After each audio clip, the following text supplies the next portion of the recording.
some time ago, was more than 15 years ago. There is a small limestone cave in my hometown. It was a very rural area with nothing but rice paddies and mountains, so the town tried to use the limestone caves as a tourist attraction. The town tried to use the limestone caves to develop a tourism business. However, the town's financial situation had worsened, and the cave had been abandoned halfway through its development. Well, it can't be helped. There must have been various adult circumstances. The limestone caves were not so ordinary. Of course, there are intricate paths that are typical of limestone caves. What was more noteworthy was the wide space about 10 meters from the entrance. In a space of no less than 25 meters square, warm sunlight poured in through a round hole in the ceiling. The cold water flowing under our feet reflected the sunlight and sparkled blue like a sapphire. The deeper we went, the deeper the water was. We were allowed to use it as a natural swimming pool and secret base.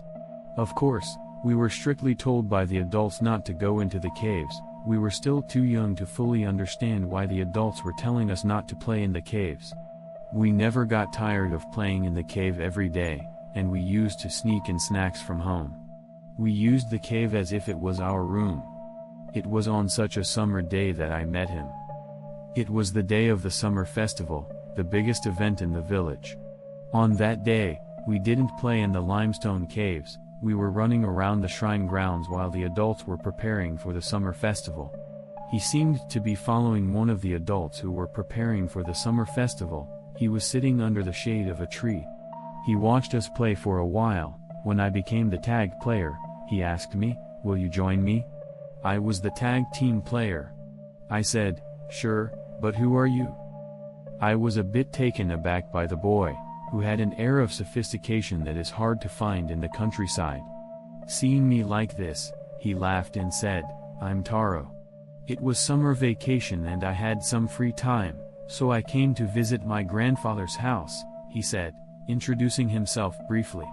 At first, we were a little wary of the boy who was a stranger to us. We were a little wary of the stranger at first, but he told us interesting stories about the city. We soon became friends as we played together. So when the boy said he was going to stay in the village for a while, I said to him, "Well, I'll show you our secret base next time." It was not a strange thing to say to the boy who was going to stay in the village for a while. There were 5 of us that day, including my classmates A, B, and C, and myself and Taro. When the boy heard about the cave, his eyes lit up with excitement. "I can't wait to go there." And he followed us. We passed through a narrow path, and when the boy saw the space, he shouted excitedly, "I can't wait to go. Wow, that's amazing. It's like a game." Taro cheered like that, and we got a little bit better at it. We told Taro that if he went to the back, it would be like a swimming pool. He changed into a swimsuit he had brought with him and jumped into the shiny blue pool. We joined them, splashing each other like in a school pool. We had a great time, losing track of time. After playing happily for a while, we got hungry, so we left the boy and C to go home for a snack. After a while, we were all hungry, so we left Taro and C behind and went to the house to get a snack. I think it was about 20 minutes later that we all returned to the house. I filled my water bottle with kalpas along with sweets and joined A and B. When the 3 of us returned to the cave together, we found that C and Taro, who were supposed to be there, had disappeared. At first we thought that C and Taro were just fooling around and hiding. We looked behind the rocks and into the hole that led to the back of the cave, but we could not find any sign of them. Just as we were getting nervous that we might be in trouble, we heard a small bubble coming out of the lake where we had just been swimming. We were beginning to feel that we were in trouble, when we noticed fine bubbles floating up from the surface of the lake where we had just been swimming. The other 2 seemed to have followed my gaze and noticed the bubbles, too, and they stared at them silently.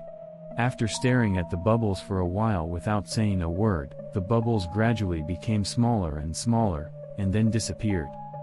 What the hell was that all about? He exchanges eye contact with the other 2. And then, from the place where the bubbles had just burst, A semicircular object resembling a soccer ball floated noiselessly out of the place where bubbles had just been blown. We froze for a moment, but soon realized that it was not a soccer ball, but a child's head. It was definitely Taro from the city with the long hair that looked so familiar to us. Hey, Taro. Are you okay? BC's not here. Do you know anything? I come here for now. We were talking to the Taro-like thing like that, but its head floating in the water was hard to see us. But the head floating in the water didn't look at us. Then, A, who was getting impatient, said, "Hey, don't ignore me." A shouted, "Hey, don't ignore me," and threw a small stone at the head floating on the surface of the water. Wait a minute. What the hell are you doing? Right before he threw the stone, B and I admonished A, but we couldn't stop him. The stone went straight for him and fell into the water with a small sound. Fortunately, the stone did not hit him on the head.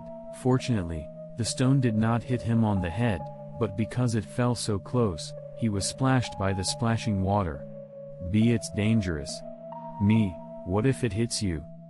When we crowded A, he looked discouraged and mumbled something like because. When we took our eyes off A and looked toward the surface of the water, we saw that the head that should have been there had vanished before we knew it.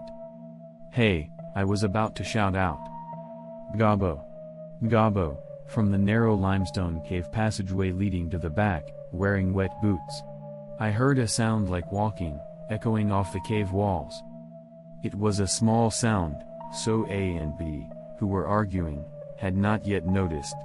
Somehow, I couldn't take my eyes off the dark hole in the back where the sound was coming from, and I involuntarily backed up slowly. Finally, A and B seemed to notice that something was wrong with me. They turned their heads toward the direction of the sound, as if embracing each other. The eerie sound of Gabo. Gabo, continued regularly from the road leading to the back of the house. The sound became proportionally louder, as if it was getting closer and closer. I wanted to scream and run away, but I was not sure how to do it. But somehow I felt that it would be a bad idea to make a loud noise. And before I knew it, the three of us were trapped at the water's edge. The sound of Gabo. Gabo. Kept getting closer and closer. At that moment, B got his foot caught on a water-swollen rock and fell on his butt. Then we came to our senses, and without anyone else in the room, we shouted, "Get the hell out of here." And we ran as fast as we could toward the hole that led to the exit, opposite the hole in the back where the eerie sound came from. We ran as fast as we could toward the hole that led to the exit, which was opposite the hole in the back where the eerie sound was coming from. We ran like mad, and were almost to the exit when we received a third shock. Then we were hit for the third time. Oh, oh, oh, oh, oh, oh. A roar that sounded like it was coming from the depths of the earth came from near the doorway. I was cut off from the path of escape, and I couldn't bring myself to go back into that creepy place again. I sat there helplessly, my legs cowering and my back shattered. I can't take it anymore. Instinctively, perhaps trying to escape my fear, I squeezed my eyes shut. Soon after, I felt a shock as if my head had been hit by a rock. Stars flashed behind my eyes and I thought, a ghost hit me. I wonder if ghosts can hit people. I was thinking crazy things out of fear. For some reason, I heard C's voice that should have been gone. C, hey. Are you okay? Me, A, B, what? When I looked up fearfully, I saw C with a worried look on his face and Father B and Father C, who looked like demons, standing in a kneeling position. The three of them let us go and started talking. Father C said, "You little shit. I told you to stay away from here." Father B C, "Are they the only ones playing here?" C, "No, yet, Taro from the city." Father C, "Oh? Taro? Where is he from?" C, "Well, I'm sure, he's the grandson of Mr. 20's family." When the fathers heard the story from C, they looked at each other with dubious expressions on their faces. The fathers looked at each other with a suspicious look on their faces and muttered, 30's grandfather should have been hospitalized a while ago, so no one should be in that house right now. We were all aghast. Then who was it that we were playing with? Father B said, "We'll go check on him for now, and you guys go home and wait for him." Without time to answer such a question, we were all sent back to our respective homes as Father B urged us to do. After returning home, I had no energy to do anything and lay around in the air-conditioned tatami room. It was after sunset when my father returned.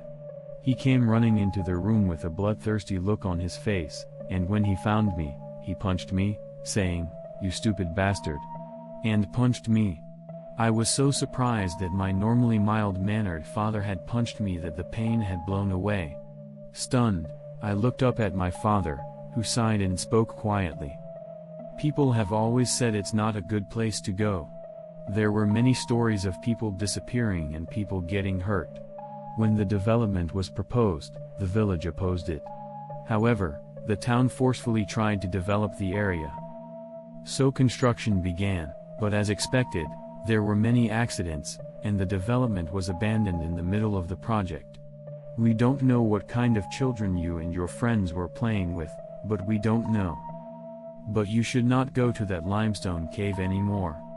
Don't worry them anymore. The seriousness of his father's words made me feel somewhat sorry. I promised my father that I would never go near that cave again. After that incident, we never talked about the cave again.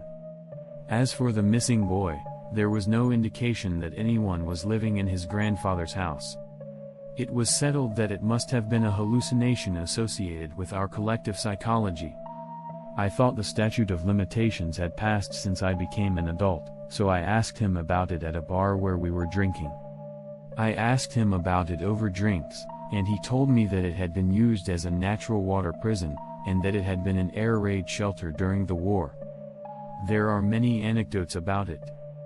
I could not tell which one was correct and which one was incorrect. Whatever it is, I have no intention of ever going near that limestone cave again.